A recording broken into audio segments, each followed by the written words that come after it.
I'm fascinated by how a story evolves over time, depending who's telling it. Ask 100 filmmakers to adapt the same piece of work, and you'll get 100 different results, each one anchoring its thematic and stylistic weight in different areas. But what's interesting about a story like Frankenstein is how each new iteration carries remnants of its predecessors while adding new creative wrinkles. Will it remain loyal to Mary Shelley's novel, adopt the details of its most popular adaptation, or do something else entirely? Let's investigate how this story has been told through film for over 100 years, all the way up to Guillermo del Toro's 2025 version. The first ever Frankenstein adaptation was a short silent film from 1910. Mary Shelley's book left the procedure of how the creature came to life ambiguous, so here it was depicted like putting raw ingredients into an oven. Similar to the source material, Victor Frankenstein is instantly horrified by the sight of his creation, so the monster disappears, facing the rejection of its maker. It then returns on his wedding night to Elizabeth, where the sight of it scares his bride and she passes out. So Victor then fights the monster and casts it out once again. It closes with the creature being disturbed by the sight of its own reflection, but it then disappears into the mirror. And when Victor sees the reflection, he points to it and it transforms into his own, posing the question if man was always the real monster all along. It's a short 12-minute piece of work that does illustrate a point, but doesn't have the technical ability to tell the complete story that demonstrates the complexity of either character. In 1931, the first full feature was produced, this time showing Frankenstein as a mad scientist who would rob graves to fulfill his ambitions. This part stays true to Mary Shelley's novel. However, they add a hunchbacked assistant, Fritz, into the equation, who accidentally steals an abnormal brain from a medical institution. The film switches names around. Henry is now Victor, and Victor is the name of Elizabeth's friend. And instead of baking his creature in an oven, the 1931 version iconically introduces lightning into the methodology to bring the creature to life. It's alive! It's alive! It's alive!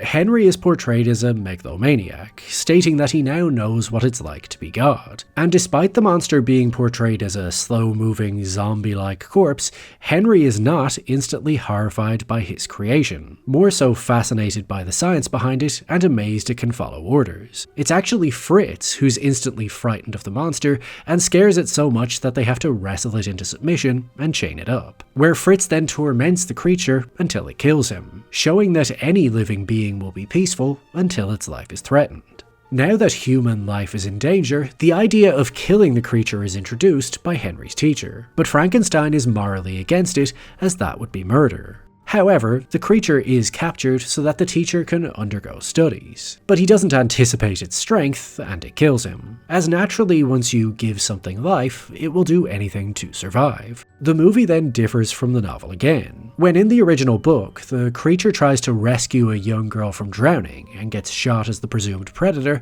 in this version he plays with the girl and then playfully throws her in the water, not realizing the consequences of what he's done. He then intrudes on Henry's wedding night and frightens Elizabeth so much that she passes out. All of this incites an angry mob who hunts down the creature and burns down the windmill that he's trapped in. The end. This version is treated much more like a monster movie meant to inspire fear, and although it does highlight that the creature is capable of good, it's never really given the opportunity or acceptance to be anything but violent. Yet it does display a vicious cycle. Man's fear of difference and the unknown leads them to be violent, which in turn makes the creature so fearful that it feels it has to use violence to survive. And around we go. The next major adaptation was in 1957, The Curse of Frankenstein, which adopts a much darker tone. In this version, Victor's whole family have died while he was a teenager, so he takes control of the family estate, which he then uses to pay for the services of a scientific tutor, Paul. There's no hunchback assistant like Fritz, nor is there any morality to Victor Frankenstein's character. There is nothing, do you hear me, nothing more important to me than the success of this experiment.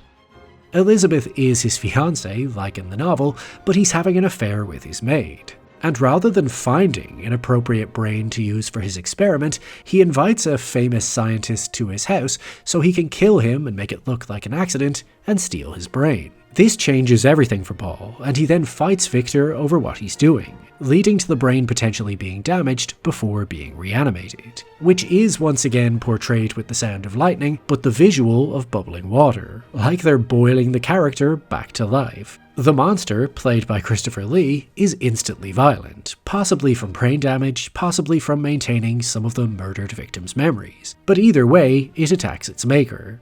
Victor takes no responsibility and blames Paul for damaging the brain and remains proud of his creation. But because Victor is portrayed as such a sociopathic villain, once his mistress maid threatens to spoil his engagement to Elizabeth, he reanimates his murderous monster and traps her in a room with it so it kills her. But then the monster attacks Elizabeth, leading to Victor having to light his creation on fire until there's nothing left of him to show the authorities as proof. So instead now Victor is held responsible for the murders, and Paul refuses to back his story, abandoning him to face the death penalty. Unlike its predecessors, which posed questions, The Curse of Frankenstein takes a much starker view of humanity, capturing the idea that if man is evil, then it will only ever be capable of creating something in its image. So if Frankenstein is irredeemable, then so is his monster, both out-of-control psychopaths who harm everyone they come in contact with. In 1974, Mel Brooks took a wildly different approach with his comedy Young Frankenstein. This version satirically tells the story of Victor's grandson Frederick, who wants to distance himself from the Frankenstein family name. However, with the help of his assistant Igor, whose grandfather was an assistant to his grandfather, the two grave rob and use Victor's methodology to bring a creature to life, emulating the same technique seen in the 1931 Frankenstein. It follows similar patterns. Igor is reintroduced instead of Fritz, and he then drops the normal brain and selects the abnormal brain instead. But rather than drowning a young girl by mistake, the creature befriends a young girl and a blind man, just like in Mary Shelley's novel. And instead of being scared of his creation, he's proud of it right from the start and wants to shower him with love so that he doesn't become violent. Emulating King Kong, he then proudly displays his creation for the world to see. But when it gets rejected and humiliated by the crowd, he turns violent, and the angry mob places him in shackles. This is where Mel Brooks' movie takes a much more optimistic view than the source material. Rather than just giving in to the bloodthirsty mob, Frederick risks his own life by transferring part of his brain to the creature so that it can be stabilized and more intellectual, allowing it to become sophisticated enough to reason with the mob on its own behalf. So now that the creature is no longer as behaviourally different to man, man's sense of shared humanity kicks in and he's welcomed into the community, flipping the original story on its head while still expressing similar themes, as it demonstrates that if the monster can be tamed, then so can man. Peace goes both ways. Which leads us to Kenneth Branagh's 1994 film Mary Shelley's Frankenstein, which remains unsurprisingly loyal to the source material. The story opens in the Arctic, with Victor Frankenstein seeking refuge on Robert Walton's shipwreck as he's being stalked by the creature. He then tells the story of his past, where his beloved mother died during childbirth, motivating him to find a solution to death itself. No one need ever die. I will stop this. This adds much more context to what drives Frankenstein, as opposed to just being some mad scientist with a god complex. The loss and pain he endured as a child is a scar that still controls him, thematically tying the death of his mother to the creation of the creature, with lightning striking down a tree as his mother screams in agony. Beyond the source material, this version does take some inspiration from the 1931 Frankenstein, with its consistent theme of lightning and electricity, as if this godlike power is coming from the heavens, although it does abandon other elements like having a hunchbacked assistant. While Victor's intentions appear noble, he does use the body of a criminal who murdered his tutor because he refused to be experimented on with a smallpox vaccine, which is pretty dark, to use the corpse of someone who obviously valued their bodily autonomy. He then takes the brain of his tutor, the man he admired most, who set him on this path, which isn't in the book, but this edition feels more along the lines of the Curse of Frankenstein, where Victor kills that famous scientist he admires to use his perfect brain. The experiment itself combines the lightning elements from 1931 with 1957's water tank, as Mary Shelley's book made the process unknown. And similar to the Curse of Frankenstein, the brain gets damaged during the procedure, explaining its lack of immediate intelligence. Victor is instantly horrified by the sight of his creation, rejecting it just like the rest of society will based on its appearance. Following the book, the creature then hides in a family house where it learns language through the wall along with the children, and begins doing friendly chores for his hosts before befriending the blind grandfather when everyone else is away, as the old man is the only one who can sense his innocence without being blinded by his appearance. After killing the landlord to protect the old man, he's then attacked by the father once he returns home, and the family flee because of him. This rejection is what causes him to go on a rampage, killing Victor's younger brother William and framing a family friend for it, then killing Victor's father before intruding on his wedding night and ripping out the heart of his new bride Elizabeth. He wants Victor to make him a wife, someone who can love and accept him. But now the film strays away from the source material by showing Victor reanimating Elizabeth in a desperate bid to save her life, something he could never do for his own mother. But this new version of Elizabeth doesn't want to live like this, and lights herself and the family estate on fire, leaving Victor with nothing. So he hunts down the creature with the intent of putting a stop to the hell he's unleashed by playing God. But he dies on the shipwreck from the cold and exhaustion, and the monster weeps for losing the one person in his life that still mattered to him. During the funeral, the ice cracks and frees the men on the ship to sail to freedom. They invite the creature to join them, but he chooses to stay and presumably die with his maker. It's a more tragic rendition of the story where the creature tries to be of use to humanity but gets rejected at every turn. So he turns on the human race despite on some level still craving its acceptance. It's very different to its predecessors, which never delved into Victor's past, nor the real aftermath of the experiment, beyond showing up on his wedding night.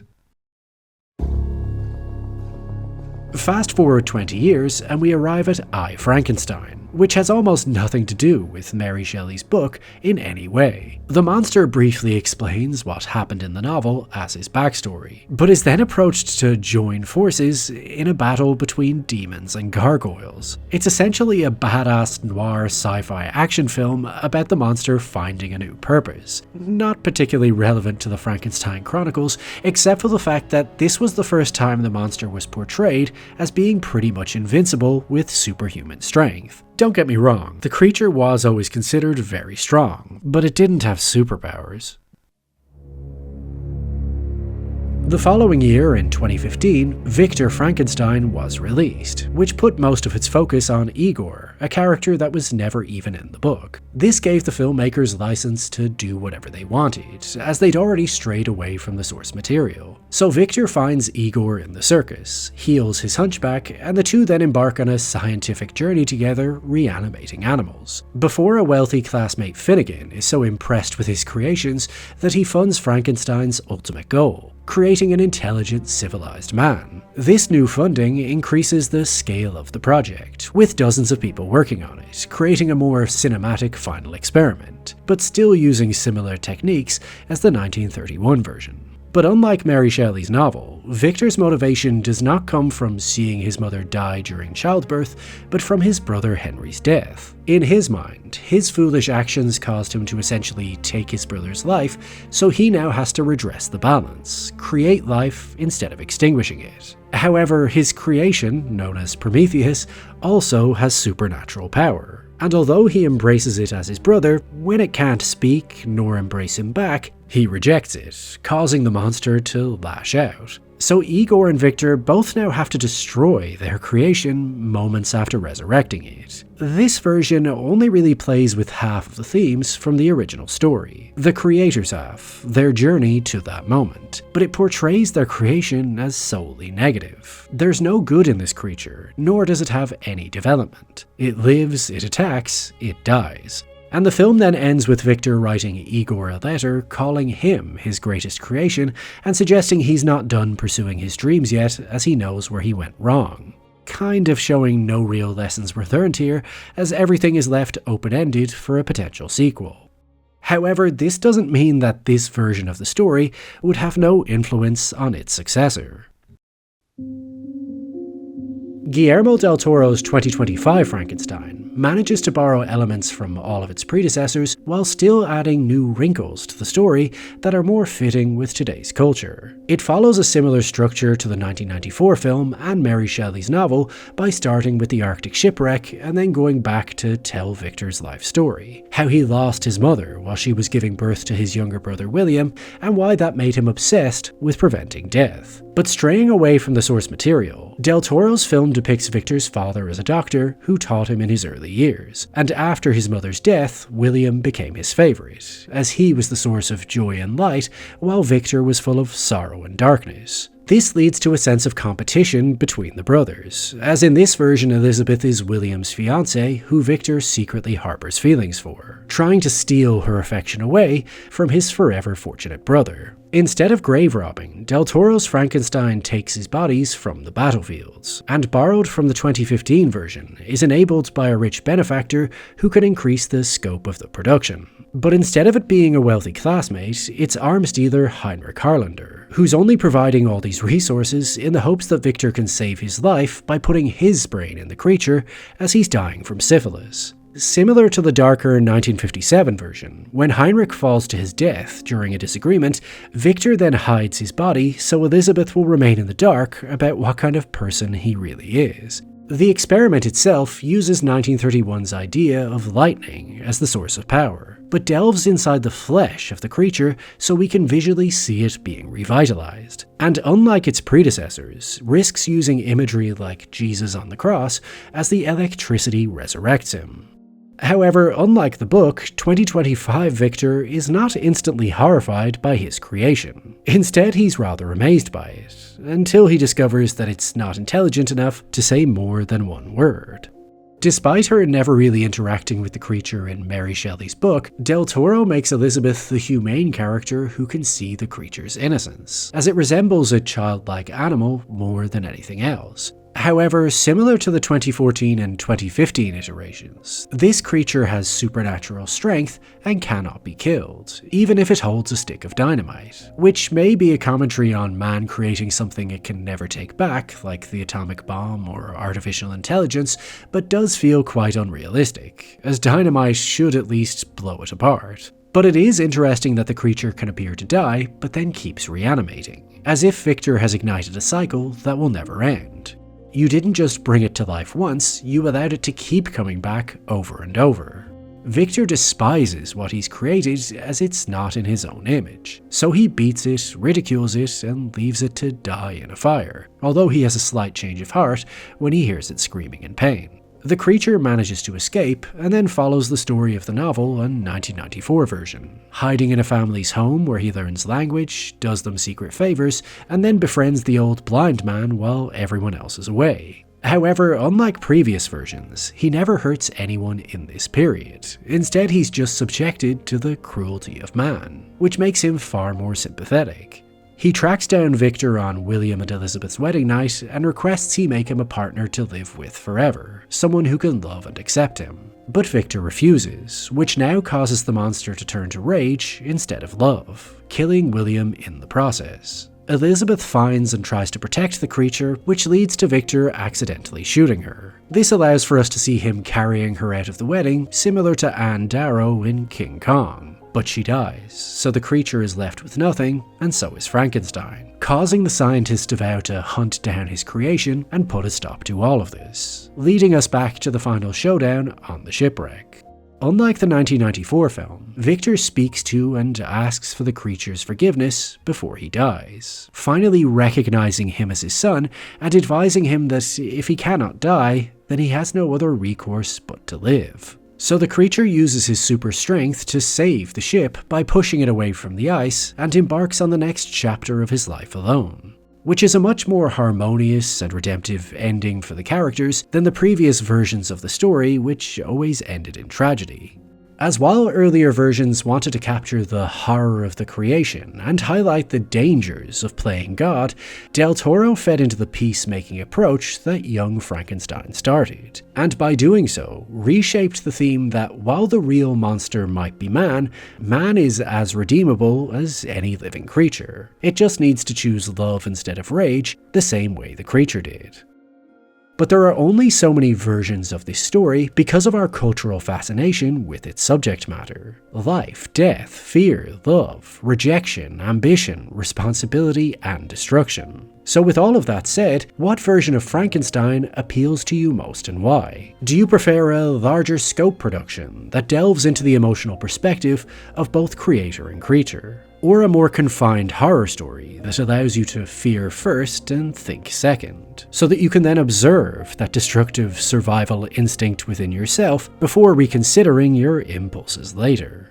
Let me know in the comments section. And as always, if you made it this far, firstly, thank you for watching, but don't forget to like the video, hype the video, and subscribe to the channel, as that will encourage that mysterious algorithm to do its thing.